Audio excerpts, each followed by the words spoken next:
काका म्हणले सगळा दावा तुझ्या बापाचा योग्य पद्धतीने पार पाडतो, 10,000 लागते. पोरगा म्हणला 20 घ्या पण सगळं तुम्हीच करा. काका म्हणले सगळं मी करतो पण टकलं कोणाचं करू? ते म्हणा ज्याचं कीर्तन ठेवलंय त्याच.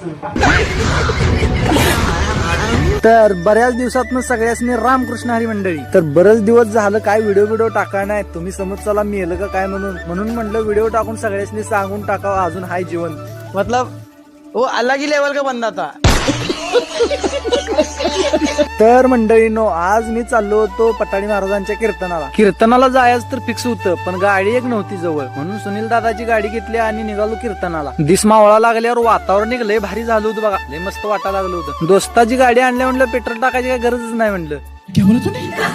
पण म्हणलं जर मधीच संपलं तर घर काना घाट काहून बसेल. म्हणून जरा पेट्रोल टाकलो आणि जाऊन पोहोचलो बघा कार्यक्रमाच्या ठिकाणी.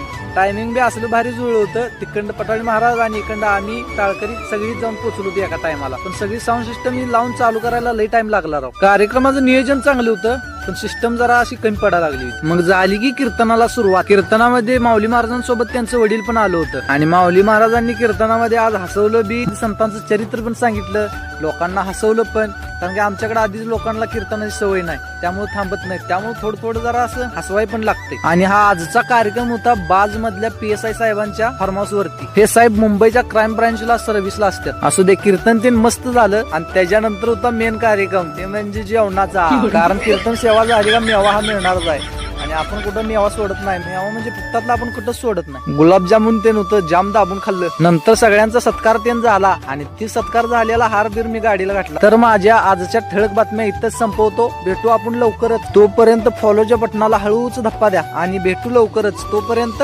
रामकृष्ण हरी.